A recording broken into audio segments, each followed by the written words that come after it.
आज जो प्रोग्राम हुआ सस्टेनेबल मैरिज को लेकर, इसके बारे में कुछ बताएं, किस थीम को लेकर प्रोग्राम था उसके बारे में। मैं जनकपल्टा मगिलिगन। मैं मेरी शादी की 35वीं सालगिरह है, जबकि मेरे पति का मेरे से शारीरिक विदाई उनका निधन हो गया 2011 में। तो हमारा वास्तविक मैरिड लाइफ 23 साल की थी। लेकिन उसके बाद भारत में आम तौर पर जब आपका पति चला जाता है, आपकी मैरिज एनिवर्सरी और हैप्पी एनिवर्सरी नहीं होती। लेकिन मुझे लगता है कि ये सिस्टम को मैं बताना चाहती हूँ लोगों की, आफ्टर ऑल मेरी मैरिज एनिवर्सरी तो है, और मैं सबको बताना चाहती हूँ कि ये संबंध जो है ये आत्मा का है, इंसान केवल शरीर से गया है।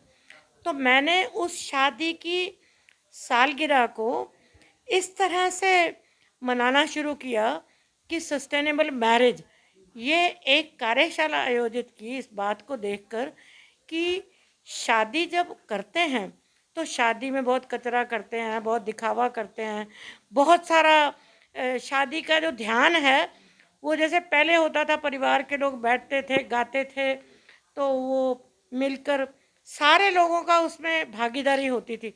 अब एक ग्रैंड शो और इवेंट और मेकअप आर्टिस्ट और सब सारा चीज़ बड़ा दिखना चाहिए, तो वो शादी का जो प्रेम और सहभागिता है वो ख़त्म हो गई। शादी में खाने पीने का वेस्ट, प्लास्टिक का वेस्ट, डेकोरेशन का वेस्ट, टाइम का वेस्ट, कुछ भी टाइम पे भी नहीं होता। तो उस बात को ध्यान के रखते हुए युवाओं के बीच में जो पति पत्नी का मैच ढूंढते हैं, उसमें बाहर की चीज़ें देखते हैं, इसको तनख्वाह कितनी मिलती है, ये देखने में कैसा लगता है, लड़की देखने में कैसी है। लेकिन मैं ये बताना चाहती हूँ कि शादी का जो संबंध है वो सारी उम्र का है। इंसान को देखो वो कैसा है, तो उसकी आत्मा, उसका स्वभाव, उसके साथ पूरा जीवन निकालना है।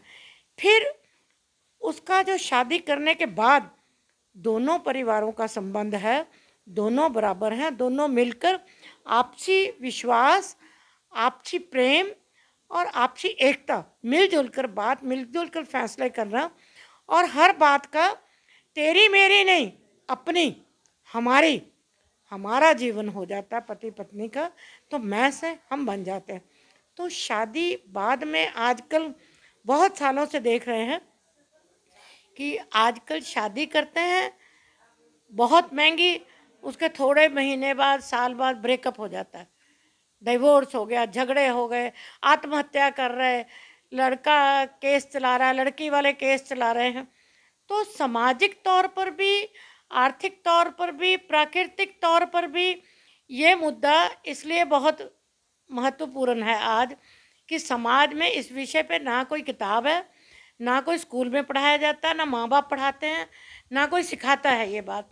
तो एक सामाजिक कार्यकर्ता होने के नाते और प्रकृति प्रेमी होने के नाते मैं कहती हूँ कि शादी उस बंदे से करना दोनों को जो जीवन भर निभा सके, जैसे भी हैं, एक बार स्वीकार किया, पहले से समझ लो कैसे हैं।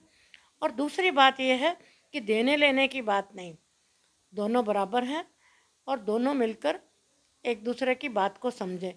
बाद में शादी दोनों तरफ के ससुराल हैं, ये लड़की वाले सारी उम्र करते रहेंगे, ये सब भी नहीं होना।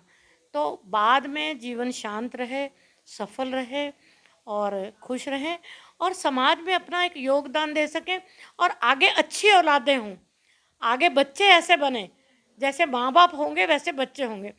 जिन परिवारों में माँ बाप की शादी टूट गई, तलाक हो गए या लड़ाई झगड़े हो गए, सारी उम्र उनके बच्चे को आधा जीवन मिलता है, या बाप मिलता है या माँ मिलती है।